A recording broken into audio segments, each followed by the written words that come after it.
திருச்சி கிழக்கு இடைத்தேர்தல் தான். ஓஜி இஸ் பேக் அப்படிங்கிற மாதிரி எல்லாரும் சொல்கிறாங்க. சட்டசபையில் ஒருத்தர் மட்டும் இடம் பெறல.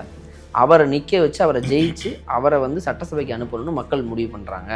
அதனால் திருச்சி கிழக்கில் மோஸ்ட்லி யாருமே கண்டெஸ்ட் பண்ணாமல் அண்ணா போஸ்ட்டில் செலக்ட் பண்ணிடலாமான்னு அப்படியா இருக்கா சீமான் அவர். ஏன்னா அவரும் மாற்றத்துக்காக 15 வருஷமாக பேசுகிறாரு. மாற்றத்துக்காக பேசுகிறாரு. இப்போ அவரே மாற்றி விட்டாங்க, மருந்து குடிக்கிற அளவுக்கு கொண்டு போய் விட்டாங்க. திரையுலகத்தில் எப்படி ஜெயம் ரவி ஓப்பனாக பேசிட்டாப்புல கையை கிழிச்சு சாக போகிறேன். ஆனால் சீமான் வெளியில் சொல்லலாம். இறந்தனும் வந்து ஒய்ஃப் கூட வந்து என்ன பண்ணுறாங்கன்னா டெய்லி வந்து யாரோ 4 பேர் கூட இருக்கிற மாதிரியே பார்த்துக்கலாம். தூங்கும்போது கூட கேமரா வச்சுட்டாங்க. தூங்கும்போது எதாவது ஆயிடுச்சுன்னா என்ன பண்ணுறது? அந்த அளவுக்கு விரக்தியில் இருக்கு. ஆனால் இந்த பைத்தியம் பிடிச்சவங்க அவரனால அனுப்பணும். இன்னொரு தரப்பு என்ன பண்ணுறாங்கன்னா விஜய்க்கு அண்ணன் சீமான் கூட இருந்தார்னா எல்லாத்தையும் அடிப்பார். உதயநிதி ஸ்டாலின், சார் இப்போ சௌமியா அன்புமணி, ஆட்சியே விஜயோடது தானே. அப்புறம் எப்படி விஜயோட ஆட்சியே எதிர்கட்சிகளை அடித்து பிளாஸ்ட் பண்ணுவாருன்ற. விஜயை பாதுகாக்கிறதுக்கு பாதுகாவலராக இருப்பார். சீட்டு கூட பக்கத்தில் கொடுக்க வேண்டியதில்லை, அந்த லைன்லேயே கடைசியில் கொடுத்தா கூட போதும். த்ரிஷாக்கு சீட்டு கொடுப்போம், அது ஒரு அனுமான ஆசை நிறைய பேருக்கு. அன்னைக்கு கொடுங்க இப்படி சில பேர் ஆசை. அது யார் வேணாலும் பண்ணலாம். ஆனால் முடிவு வந்து விஜய் கேளு. ஆனால் நம்ம வந்து ஒரு விஷயத்தை சொல்லி தான் ஆகணும். என்ன விஷயம் சார்? விஜய் வந்து சாதாரண ஆள் கிடையாது. ஏன்னா இப்போ மினிஸ்ட்ரி போட்டிருக்காங்கல்ல. ஆமாம், அமைச்சர் 10 பேர் போட்டிருக்காங்க. மிக தெளிவாக இருக்காரு. ஏன்னா ஆதவ அர்ஜுனாவுக்கு பொதுப்பணித்துறை, விளையாட்டுத்துறை கொடுத்துருக்காங்க. ஆனால் டாக் வந்தது என்னன்னா மதுவிலக்கு ஆயத்தீர்வே அவருக்கு போகும். ஆமாம், மார்ட்டின் குடும்பம் டோட்டலாக அதை கேப்சர் பண்ண போகுது. ஆனால் அதை கொடுக்கல. இப்போ என்ன பண்ண போகிறாங்க அப்படின்னா அவருக்கு ஆனால் கொடுத்தாகணும். அந்த ஆயத்தீர்வையில் எவனே தெரியாத ஒரு டம்மி பீஸை போட்டு அவங்க கொண்டு போய் ஆதவ அர்ஜுனா. மக்களே அன்பு வணக்கம். இன்றைக்கி நம்மளோட உமாபதி சார் இருக்காரு. சார் வணக்கம் சார். வணக்கம் நந்தா. திருச்சி கிழக்கு அரசியல், அதாவது ஒரு கட்ட ஈரோடு கிழக்கு பரபரப்பாக இருக்கும். என்ன பந்தலில் போட்டாங்க எல்லாம் ஆடு கறி பிரியாணி அப்படின்னு இந்த திருச்சி ஈரோடு கிழக்கு இடைத்தேர்தல் பெரிதளவில் பேசப்பட்டது. திடீர்னு பார்த்தா இப்போ திருச்சி கிழக்கு இடைத்தேர்தல் தான். ஏன்னா தாவேக்கா சார்பாக ஒருத்தவங்க நிற்கிறாங்க அப்படின்ட்டு ஒரு வைரலாக்கி விட்டேன். திமுக சார்பாக ஸ்டாலின் அவர்களே நிற்கணும், அவர் வந்து நின்று சட்டசபைக்கு போகணும். இதெல்லாம் விடுங்க, ஓஜி இஸ் பேக் அப்படிங்கிற மாதிரி எல்லாரும் சொல்கிறாங்க. சட்டசபையில் ஒருத்தர் மட்டும் இடம் பெறல. அவரை நிற்க வச்சு அவரை ஜெயிச்சு அவரை வந்து சட்டசபைக்கு அனுப்பணும்னு மக்கள் முடிவு பண்ணுறாங்க. அதனால் திருச்சி கிழக்கில் மோஸ்ட்லி யாருமே கண்டெஸ்ட் பண்ணாமல் அண்ணா போஸ்ட்டில் செலக்ட் பண்ணிடலாமான்னு அப்படியா இருக்கா சீமான் அவர்கள். ஏன்னா அவரும் மாற்றத்துக்காக 15 வருஷமாக பேசுகிறாரு. இப்போ அவரே மாற்றி விட்டாங்கல்ல, மருந்து குடிக்கிற அளவுக்கு கொண்டு போய் விட்டாங்க. ஆனால் பாவம் தான் சார். ஏன்னா மக்களுக்காக தொடர்ந்து பேசுகிறாரு. இப்போ திரையுலகத்தில் எப்படி ஜெயம் ரவி ஓப்பனாக பேசிட்டாப்புல கையை கிழிச்சு சாக போகிறேன்னு. ஆனால் சீமான் வெளியில் சொல்லலை. அவ்வளோதான். இறந்தனும் வந்து ஒய்ஃப் கூட வந்து என்ன பண்ணுறாங்கன்னா டெய்லி வந்து யாரோ 4 பேர் கூட இருக்கிற மாதிரியே பார்த்துக்கலாம். தூங்கும்போது கூட கேமரா வச்சுட்டாங்களாம். தூங்கும்போது எதாவது ஆயிடுச்சுன்னா என்ன பண்ணுறது? அந்த அளவுக்கு விரக்தியில் இருக்காங்க. ஆனால் இந்த பைத்தியம் பிடிச்சவங்க அவரனால அனுப்பணும். 15 வருஷமாக பேசுகிறேன். அங்கே போய் ஒரு இதாக இருக்கும், சட்டசபை வந்து கலகலப்பாக இருக்கும். அது ரெடி பிளாஸ்ட் தான். பிளாஸ்ட் அடிச்சு இப்போ டாட்டாஸ் எடுத்து அடி விட்டதில் தெரிச்சு ஓடிடுவாங்க. ஒரு ஆள் போகும் சார், எல்லா மினிஸ்டரும் கேள்வி கேட்பார்ல. கேள்வி கேட்பாரு, பைத்தியம் பிடிக்க வச்சுருப்பாங்க. அதனால கூட இப்போ சில பேர் பார்ப்போம், என்னடா இது என்னன்னே புரியலைன்ற மாதிரி ஆயிடும். அதுக்கப்புறம் பையன் கேன்டீன்லலாம் வேறு மாதிரியா இந்த இதை உணவு எல்லாம் எவனையும் நிம்மதியாக இருக்க மாட்டாங்க. அதனால மக்களே முடிவு பண்ணி தான் ஓட்டு போட்டிருக்க மாட்டாங்க. இப்போ சட்டசபைக்கு போகிறாருன்னு வைங்களேன், போகும்போது கேன்டீனில் போய் சாப்பிடுவார். தம்பி இது என்ன, அது என்ன, இந்த வெங்காய வடைக்கு என்ன பேர்? வெங்காய வடை தானே? வெங்காய வடை தான். அந்த மாதிரி இருக்கு. சரி, இந்த பிரெட் ஆம்லேட்லாம் இருக்கும். என்ன இது பிரெட் ஆம்லேட்னு சொன்னால் தான் அவங்களுக்கு தெரியும். முட்டை பன், ரொட்டி முட்டை. ரொட்டி முட்டை என்ன தம்பி இப்படி போட்டிருக்கீங்க அப்படின்னா அவன் தாலி எடுத்து செத்து போவான். எவனுமே வாழ முடியாது. எவனுக்கு கேள்வி அந்த மாதிரி ஆயிருன்றக்காக மக்களே பார்த்து எதுக்கு ஊரில் இருக்க போனால் பைத்தியம் பிடிச்சிடுறான். சீமான் அனுப்பணுன்னா எல்லோரும் பைத்தியம் பிடிச்சி மக்கள் பணியை கவனிக்க மாட்டாங்கன்னு ஒரு தரப்பு சொல்கிறாங்க. நம்ம சொல்லலை, ஒரு தரப்பு இப்படி ஃபீல் பண்ணுறாங்க. இன்னொரு தரப்பு என்ன பண்ணுறாங்கன்னா விஜய்க்கு அண்ணன் சீமான் கூட இருந்தார்னா எல்லாத்தையும் அடிப்பார். உதயநிதி ஸ்டாலின், சார் இப்போ சௌமியா அன்புமணி, ஆட்சியே விஜயோடது தானே. அப்புறம் எப்படி விஜயோட ஆட்சியே எதிர்கட்சிகளை அடித்து பிளாஸ்ட் பண்ணுவாருன்ற. விஜயை பாதுகாக்கிறதுக்கு பாதுகாவலராக இருப்பார். சீட்டு கூட பக்கத்தில் கொடுக்க வேண்டியதில்லை, அந்த லைன்லேயே கடைசியில் கொடுத்தா கூட போதும். ஆனால் என்னென்னா இவர் விஜய் கட்சி சார்பில் ஜெயிச்சா மட்டும்தான் இந்த லைனில் சீட்டு தருவாங்க, இல்லைனா எதிர்த்து லைனில் சீட்டு தருவாங்க. அப்போ எல்லாரும் அடிக்கலாம். எல்லாரும் அடிக்கலான்றதுனா பின்னாடி இருந்து அவங்க தூக்கிடுவாங்க. புரியுது? ஆபத்து. ஸோ பக்கத்துலேயே உட்காந்து எடப்பாடியாரை எப்படி நீங்கள் கட்டையை கொடுக்க முடியும்? அது ஒரு பிரச்சனை இருக்குது. அதனால தான் இது பண்ணுறாங்க. ஆனால் சார் சீமான் மட்டும் இதுதான் வச்சுங்களேன், நீங்களே யோசிங்க சார், யார் பேசினாலும் அதுக்கு பதில் பேசக்கூடிய அளவுக்கு ஒருத்தர் இருக்குது. ஆனால் உள்ளே அனுப்பணும்ல மக்கள். ஏன் சார் இப்போ மாற்றம் வேணும்ல, மாற்றம் அவருக்கு ஒரு மாற்றம் கொடுக்கலாமே பாவம். அது மக்கள் நீங்கள் கொடுக்கணும். இப்போ அரம்நாடு சேனல்லையா இப்போ லெட்டர் பேட்டில் எழுதி கொடுக்க முடியும்? சீல் போட்டால் தர முடியும். போட்டு ஒரு மாற்றம் வேணும், ஒரு கோட்டை போடுங்கன்னு சொல்லி மக்களில் போடணும். ஆனால் மக்கள் போட மாட்டாங்க. திருச்சி கிழக்கில் நிற்கிறது, திருச்சி கிழக்கில் நிறுத்தலாம், தப்பு கிடையாது. நிற்க போகிறாரு சொல்லிட்டு இருக்காங்க சார். இல்லை நிற்கலாம். ஆனால் வந்து ஒரு சில பேர் அவரோட பிடிக்காத என்ன சொன்னால் தொடர்ந்து அவமானப்பட்டு சாவட்டும் அப்படின்றாங்க. ஒரு சில பேர் நிற்கட்டும், விஜய் பார்த்து சப்போர்ட் பண்ணட்டும். ஓகே, அவர் கண்டஸ்ட் அதே சின்னத்திலே விசில் இல்லையா? ஆமாம், அதிலே நிற்க வைக்கணும்னு ஆசைப்பட்றாங்க. நம்ம சொல்லலை, அது சில பேர் ஆசைப்படுறாங்க. சீமானே இப்போ கூப்பிட்டுக்கலாங்கிறாங்க கட்சி. கூப்பிட்டு நீங்கள் இப்போ அந்த சின்னத்தில் இப்போ டிஎம்கே சின்னத்தில் வைகோ நின்ன மாதிரி விசில் சின்னத்தில் சீமான் நிற்கட்டும் அப்படின்னு சில பேர் ஆசைப்பட்றாங்க. இல்லை அவர் சின்னத்திலே நிற்கட்டும், எல்லாரும் சப்போர்ட் பண்ணுங்க அப்படின்னு ஒரு பக்கம் சொல்கிறாங்க. அதுக்கப்புறம் இது ஒரு பக்கம் ஓடிக்கிட்டு இருக்கும்போது அண்ணாமலையை கொண்டு வந்தாங்க நிறுத்தணும் அப்படின்னு சொல்லி. அண்ணாமலை ரிட்டன், அண்ணாமலை வந்து இப்போ திருச்சியில் போட்டி போட்டாருன்னா ஜெயிக்கிறதுக்கு வாய்ப்பு இருக்குன்றாங்க. ஜெயிக்க வாய்ப்பு இருக்கா திருச்சி கிழக்குலையா சார்? ஆமாம், எல்லாத்துக்கும் போட்டிங்க. விஜய்க்கு தான் தனி மெஜாரிட்டி வந்துருச்சு இல்லை? ஆக்சுவலி இப்போ 2 தொகுதி இருந்தால் நல்லா, எல்லாருமே போட்டி ஆசைப்படுறீங்களே. இப்போ சீமானும் உள்ளே போகணுன்னு ஆசைப்படுறாரு, அண்ணாமலையுமா? அவரை நிறுத்து அண்ணாமலை ஆதரவாளர்கள் நினைக்கிறாங்க, நின்னா நல்லா இருக்குமே, நம்ம தலைவன் நின்னாருன்னா உள்ளே போய் கலக்குவார் அப்படின்ற மாதிரி. இப்போ எல்லாமே சட்டசபை லைவ் போட்டாவே நல்லா பார்ப்பாங்க போல சார். ஆனால் இப்போ நீங்கள் யூடியூப்லலாம் வந்து எல்லாரும் அதை எடுத்து போட்டுருவாங்க. இப்போ எல்லாமே லைவ் எடுத்து கட் பண்ணி ரீல்ஸாக போட்டாங்கனாலே இப்போ இந்த 2 கார்பரேட் சேனலில் அதான் பண்ணிகிட்ருக்காங்க. முதலமைச்சர் விஜய் அவர் கையால் அவரே சாப்பிட்டார் அப்படின்னு ஒரு மியூசிக்லாம் போட்டு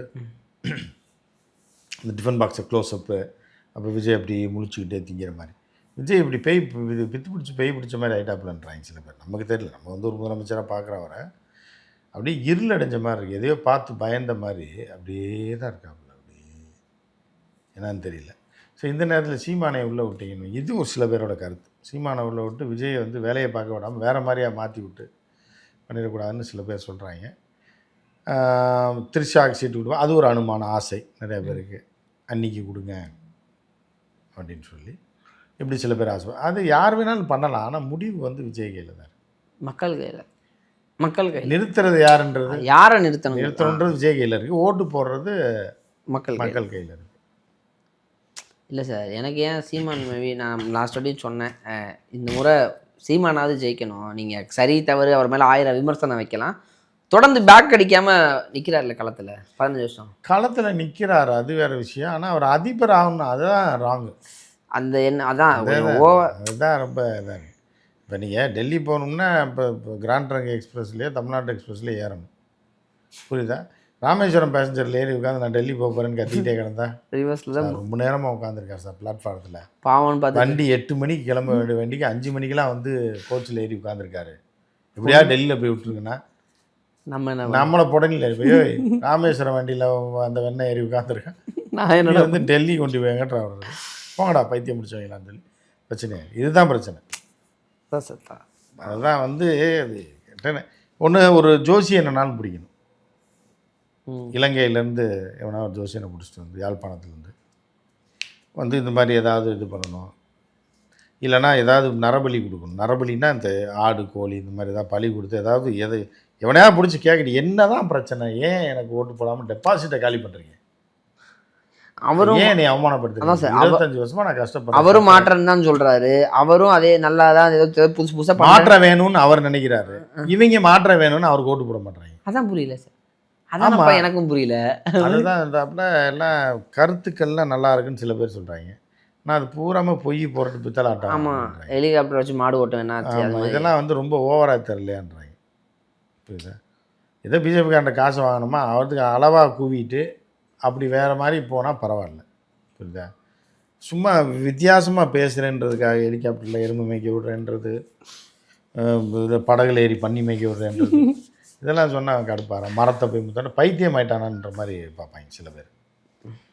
சில பேர் அப்படி பார்ப்பாங்க. எல்லாத்தையும் போட்டு குழப்பக்கூடாது. இயற்கையை நேசிக்கினா இயற்கை வேலை பாதுகாக்க என்ன பண்ணுவேன் ஒரு வாரத்தில் முடிச்சுட்டு போகிற போய் மரத்துக்கு முத்தம் கொடுக்குறேன்றது, தண்ணிக்குள்ளே போய் யாகம் நடத்துகிறேன்றது, மேகத்துக்கு பூஜை போடுறேன்றது. அப்போ பார்க்குறவன் என்ன நினைக்கிறாங்க அப்படின்னா, பின்லாடனுக்கு அட்ரஸ் கேட்குறானோ அந்த மாதிரி நினச்சிட்றாங்க. நல்லா தான் இருக்கான், நல்லா தான் பேசிகிட்டு இருந்தேன், திடீர்னு திருப்பி பார்த்தா சட்டை கிட்டெல்லாம் கிழிஞ்சிருக்கு. சீமானை பார்க்குறாங்க, சரி இந்த பைத்தியத்துக்கு எதுக்கு போய் ஓட்டு போட்டு அப்படின்ட்டு அப்படி விட்டுறாங்க. யாருக்கு எப்படியோ சார், எனக்கு சீமான் சட்டசபைக்கு போனால் நல்லாயிருக்கும். இல்லை எனக்கு என்ன விருப்பம் இல்லையா, உங்களுக்கு நான் சீமானோட தீவிர ரசிகன். சீமானோட பேச்சுக்கு நான் வந்து விசிறி ரொம்ப ஆர்வமாக கேட்பேன், எல்லாம் பார்ப்பேன். சில பேச்செல்லாம் வியக்கிற மாதிரி பேசுவார் சார், நல்லா அருமையாக இருக்கும். சில பேச்செல்லாம் கேட்டிங்கன்னா வியக்கிற மாதிரி இருக்கும். சில நேரத்தில் தான் இந்த மாதிரி தப்பு பண்ணேன். அப்படி இந்த வியக்கிற நேரத்திலே ஹெலிகாப்டரில் மாட ஓட்டுற கதையை இடையில எதையாவது இது பண்ணி விட்டுருங்க. புரியுதா? நல்லா தானே போயிட்டு இருந்தேன். கடைசியில் வந்து பெருமைக்கு ஆட்டை வெட்டி பிள்ளை கையில் ஏதோ கொடுத்தாங்க. அந்த பெருமைக்கு ஆடை விட்டான ஊரே கூட்டான 10 கிடா குடித்தேன். கடைசியில் பார்த்தா அவன் பிள்ளைக்கு வந்து தெரியும் மிஞ்சி தான். எதுக்கு இது தேவையா, நீ பெருமைக்கு எதுக்கு ஆடு வெட்டுற அப்படின்றது தான் அவரோடது. ஆனால் சில பேர் சொல்கிறாங்க இந்த ஜென்மத்தில் அந்த இது அஜித் படத்தில் ஒருத்தர் மேலே வந்து சொல்லுவாங்கல்ல, இந்த ஜென்மத்தில் அந்த ஆட்டோ கிளம்பாதுன்ற மாதிரி பழனிக்கே பால் காடு எடுத்தாலும் தான் வந்து இவரோட நிலைமையாக இருக்குது. பாவம். அதனால் அவரெல்லாம் நிறுத்த மாட்டாங்க, விஜய் ஆதரிக்க மாட்டாங்க. சரி, இப்போ அண்ணாமலை என்ட்ரி இருக்காப்பா? அண்ணாமலை என்ட்ரி எல்லாரும் எதிர்பார்க்குறாங்க. இப்போ அண்ணாமலையோடைய அந்த இந்த டீம் இருக்குல்ல, வாரியர், என்னது வார் ரூம் வந்து திருப்பி திறந்து பூஜையெல்லாம் போட்டாங்க. அன்றைக்கி சாம்பிராணியெல்லாம் போட்டிருக்காங்க. போட்டுக்கிட்டு எடுத்தோடனே ஸ்டார்ட் பண்ணிட்டாங்க, மீண்டும் வருகிறார் அண்ணாமலைன்னு போட்டு அடிச்சுக்கா. நான் அங்கேருந்தே ஃபோன் பண்ணிட்டேன், லண்டனில் இருக்காப்புல, அங்கேருந்தே ஃபோன் பண்ணி சொல்லிட்டாங்க. நல்லா இன்வெஸ்ட்மெண்ட்லாம் கொஞ்சம் கூடி இருக்கு. நீங்கள் அப்படி விமர்சனம் வச்சாலும் அண்ணாமலை வந்து இப்போ அவர் பிடிக்காத கட்சியில் இருக்கிறார், நமக்கு அதில் உடன்பாடு கிடையாது, அவர் அந்த கட்சி உடன்பாடில் பேச்சுக்களில் எதுவுமே அண்ணாமலை இருந்த வரைக்கும் அந்த ஒரு நரேட்டிவ் செட் பண்ணுறது, தன்னை ஹைலைட்டில் வச்சுக்கிறது, மீடியா லைம் லைட்டு தன்னை ஃபோக்கஸ் பண்ணி இவங்க இருக்காங்க இல்லை, இந்த ரீல்ஸ் பைத்தியங்கள் ஆட்சிக்கு வர வச்சுருக்காங்க. இவங்களுக்கு சரியான எதிரி யாருன்னா அண்ணாமலை. ஏன்னா அவரும் அதே ஆள். ஆமாம், அந்த இதுக்கு வருது. இப்போ கத்தி வச்சுருக்கவன்ட்ட போய் நீங்கள் கடப்பாறையை வச்சு சண்டை போட்டுருந்தீங்கன்னா வேஸ்ட்டு. கத்தி தான் சண்டை போடணும், கத்தி வச்சு தான் சண்டை போடணும், இல்லை துப்பாக்கி எடுத்து சண்டை போடணும், போட்டுன்னு போட்டு போயிடும். அதை விட்டுட்டு கரலா கட்டையை சுற்றிட்டு இருந்தீங்கன்னு வைங்க, பிரயோஜனமே இல்லை. கத்தி வச்சு கிழிச்சு விட்டு போயிடுவான். அந்த மாதிரி அண்ணாமலை தான் அது கரெக்ட். அந்த பைத்தியம் முடித்தவங்களுக்கு பைத்தியம் முடித்தவங்க மாதிரி அந்த மாதிரி ஒரு இது, அது ஒரு குரூப் எதிர்பார்த்துட்டே இருக்காங்க. அண்ணாமலை வரணும். இல்லை மாநில இப்போ தலைவர் ஆறாரு மீண்டுங்கிறாங்களே. இல்லை திருப்பி மாநில தலைவர் ஆக்க மாட்டாங்க, ஏன்னா பிஜேபியில் இல்லை, அது புரோட்டோகால் அப்படி மாற்றி உடனே ஆக்க முடியாது. இப்போ என்ன ஒரு விஷயம் என்ன அப்படின்னு பார்த்தீங்கன்னா, பைத்தியங்கள் பூரா 2ஆம் கட்டத்தில் இருந்த பைத்தியம் பூரா காலி, ஒரே அடியில் மொத்தமாக அவுட்டு. மொத்தமாக எல்லாம் போய் அங்கே நின்னது இங்கே நின்னது, மயிலாப்பூர் ஊட்டியில் மட்டும்தான் ஜெயிச்சார் ஒரே ஒரு ஆள். அது தெரியாமல் பெட்டியை எதை மாற்றி விட்டாங்க, மாற்றி அப்புறம் இப்போ டிஎம்கே விட்டாங்க போல. சரி போய் தொலைறாங்க, ஒரு சீட்டு தானே அப்படி, நல்ல வேலை, நிறைய இடம் போனான்னா வளம் போன நம்மளை விழுந்து பிடுங்காமல் இருக்கே அப்படின்னு சொல்லி விட்டுறாங்க, எல்லோரும் விட்டாங்க. அதனால் அந்த ஒரு சீட் வச்சுருக்காங்க. தமிழிசையெல்லாம் ஜென்மத்துக்கு மயிலாப்பூர் பக்கமே எண்ணி போகாது. புரியுதா? போகிற வழியில் ஏதோ சேலக்கடை நல்லா இருக்குது, இந்த சேலை நல்லா, மயிலாப்பூர் பக்கமே போகாத, தாண்டி போயிருக்கு. அந்த பக்கம் மயிலாப்பூர் அப்படின்னு சொன்னாலே பேய் படத்தில் எந்திரிக்கிற மாதிரி திடுக்கிட்டு எந்திரிக்கும். எனக்கு என்னன்னா ஒரு வழியாக அந்த அரசியல் பதவி வெறி பிடிச்ச பைத்தியங்கள் பூரா பிஜேபியில் காலி. நயினார் ஒன்று தான், இந்த டாஸ்மாக் ஒன்று தான்டா நமக்கு நிரந்தரம், செய்யும் தொல்லை தெய்வங்கிற மாதிரி யார் என்ன வேலை பார்த்துட்டு இருந்தாங்களோ அந்த வேலை தான் கண்டினியூ வராங்க. இப்போ கட்சியெல்லாம் படுத்துருச்சு. ஆமாம், சுண்டலை வாங்கி போடுங்கடா, 5 மூடை சுண்டல், இது ஆம்லேட், முட்டையை வாங்க, இதுதான்டா நமக்கு கை கொடுக்கும், எல்லா காசும் போச்சாடா. 5 ஆம்லேட் போடுவாங்க 3 முட்டையில், அப்படி சம்பாரித்த காசு, அது கஷ்டப்பட்டு சம்பாரிச்சது. அதை இழுத்து விடுவான் மாஸ்டர், நிறையா வெங்காயத்தை போட்டு அடித்து ஊற்றி 5ஆ வெட்டி ஒரு முட்டைக்கு 20 ரூபா கிடச்சின்னா என்ன ஆகும்? இப்படி சம்பாரித்த காசை மொத்தமாக பிடிங்கிட்டு விட்டாங்க தேர்தல்ன்ற பேரில். இப்போ நயினார்லாம் இப்போ என்ன பார்த்துட்ருக்காருன்னா, இப்போ இவங்க ஒன்றுமே தெரியாது இந்த கோஷ்டிக்கு, இன்னும் 2 பாறை எடுத்துகிட்டு நம்ம பாட்டுக்கு, யாருக்கு ஒன்றும் தெரியாது, இந்த குரூப் புதுசாக சிஎம்மாக பார்க்குறீங்களா இல்லை அப்படின்னு அவங்க நினைக்கிறாங்க. நம்ம அவரை சொல்லலை, அதிரடியாக பல விஷயங்கள் பண்ணுறாங்க பார்க்குறீங்கள. இன்னும் அதிரடியான விஷயங்கள்லாம் வரப்போகுது யாருக்கு? ஊழலை ஒழிக்கிறதுக்கு. ஆனால் நம்ம வந்து ஒரு விஷயத்தை சொல்லி தான் ஆகணும். என்ன விஷயம் சார்? விஜய் வந்து சாதாரண ஆள் கிடையாதுன்றது. ஏன்னா இப்போ மினிஸ்ட்ரி போட்டிருக்காங்கல்ல. ஆமாம், அமைச்சர் 10 பேர் போட்டிருக்காங்க, மிக தெளிவாக இருக்காரு. ஏன்னா ஆதவ அர்ஜுனாவுக்கு பொதுப்பணித்துறை, விளையாட்டுத்துறை கொடுத்துருக்காங்க. ஆனால் டாக் வந்தது என்னன்னா, மதுவிலக்காய தீர்வே அவருக்கு போகும்னு சொல்லி. ஆமாம், மார்ட்டின் குடும்பம் டோட்டலாக அதை கேப்சர் பண்ண போகுது, ஆனால் அதை கொடுக்கல. இப்போ என்ன பண்ண போகிறாங்க அப்படின்னா, அவருக்கு ஆனால் கொடுத்தாகணும். அந்த ஆயத்தீர்வையில் எவனே தெரியாத ஒரு டம்மி பீஸை போட்டு அவன் கொண்டு போய் ஆதவர்ச்சி நாட்டை பிடிச்சி கொடுத்துருவாங்க. தம்பி நீங்கள் பார்த்துக்கங்க. புரியுதா உங்களுக்கு? மிக அழகான கேம் ஆடிட்டு இருக்கேன். சூப்பராக போயிட்டுருக்கு. இன்னைக்கு வரைக்கும் பாட்டிலுக்கு 10 ரூபா கூட வாங்கிட்டு இருக்கேன். அன்னைக்கு வந்து செந்தில் பாலாஜிக்கு போனாங்க. திமுக ஆட்சியிலையும் இப்போ அந்த ராஜேந்திர பாலாஜிக்கு போது 10 ரூபா எப்படி வாங்கிட்டு இருக்கீங்க அப்படின்றதுக்கு நீங்கள் பதில் சொல்லியே ஆகணும். சரியா? அது ஒரு விஷயம். அதே மாதிரி வந்து மினிஸ்ட்ரியில் பொறுக்கி எல்லாருக்கும் போட்டிருக்காங்க. அந்த நபர் ஒரு மர்ம நபர் ஒருத்தர். அந்த மர்ம நபருக்கு எஜுகேஷனை கொடுக்கக்கூடாதுன்னு பல கண்டனங்கள் வந்தது. அதை விஜய் செய்யலைன்றப்ப விஜயோடைய ஓகே கரெக்டாக எதிர்ப்பு வருதுன்னா தூக்குறாரு.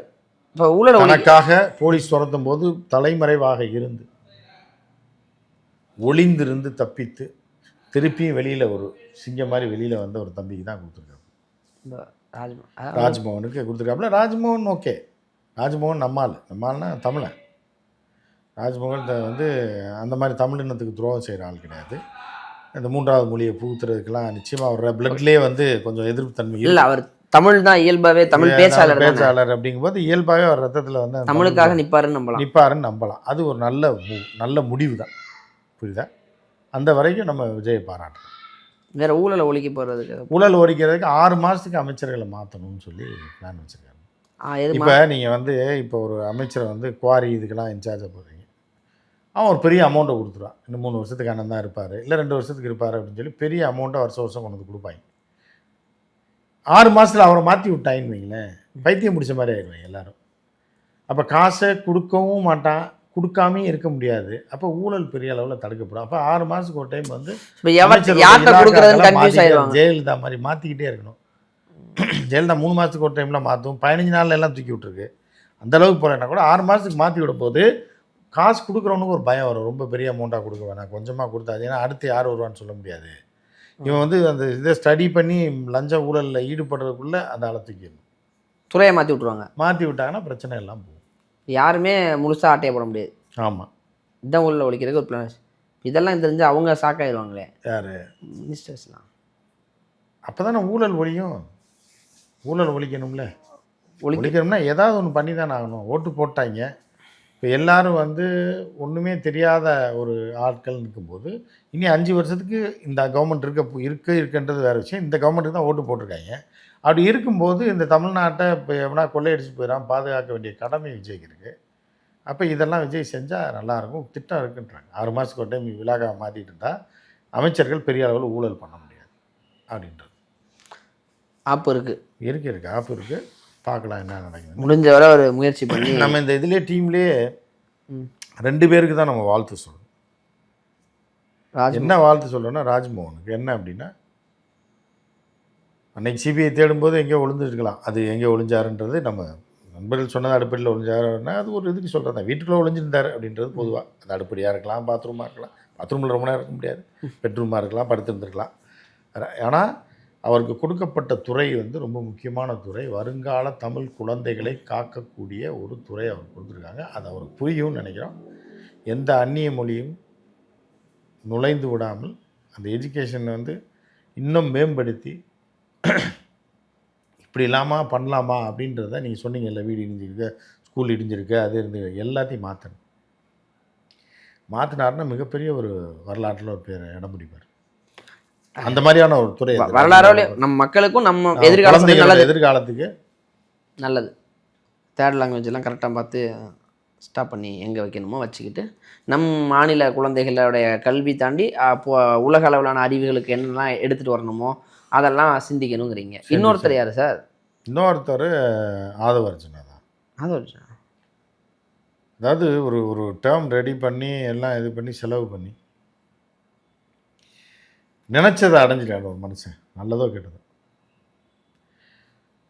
மணந்தால் மகாதேவி, இல்லை என்றால் மரணதேவின்ற மாதிரி இறங்கி மகாதேவியே விடாப்பிடியாக இருந்து, கலைஞரோட வசனம் அது. விடாப்பிடியாக இருந்து வந்துட்டு பிரச்சனை இல்லை. அதை இனி எப்படி மெயின்டைன் பண்ணி கொண்டு போகிறோன்றது தான் ஃப்யூச்சர் இருக்குது. யார் வேணாலும் முதல்ல ட்ரை பண்ணி வந்துடலாம். ஆனால் தக்க வைக்கிறேன்றது தான் ரொம்ப கஷ்டமான விஷயம். அதே அவர் ஒழுங்காக பண்ணாப்புலன்னா இதெல்லாம் எதுக்குன்னா அதே இந்த ஆட்சியில் தான் தமிழ்நாடு ரன் ஆக போது நாமளும் இருக்க போகிறோங்கும் பொழுது இதெல்லாம் சரியாக நடக்கணுங்கிறதெல்லாம் ஒரு விருப்பமாக சொல்கிறீங்க. எனிவேஸ் என்ன நடக்க போதோ இல்லையோ திருச்சி கிழக்கில் வந்து ஒரு சூறாவளி காத்திருக்கிறது அப்படிங்கிறாங்க. நீங்கள் என்ன பாருங்கள் சார், சீமான் கிளம்புறங்கிறார், அண்ணாமலை கிளம்புறங்கிறாரு, இல்லைன்னா இங்கே ஸ்டாலின் அவர்களை கிளம்புறங்கணும். ஸ்டாலின்லாம் எனக்கு மாட்டார். ஏன்னா அவர் வந்து சட்டசபையில் இருக்கணும்னு ஆசைப்பட்றாங்க சார் எல்லாருமே. என்ன நடக்க போகுதுன்னு தெரில சார். நான் திருச்சி கிழக்கில் ஒரு சூறாவளி வீச போகுதுன்னு நினைக்கிறேன் சார். ஈரோடு கிழக்கு மாதிரி திருச்சி கிழக்கு வந்து வரும் போல இருக்கு. என்ன நடக்க போகுதுன்னு தெரில. பார்க்கலாம் என்ன. சரிங்க சார், நேரம் கொடுத்ததுக்கு நன்றி சார். வணக்கம்.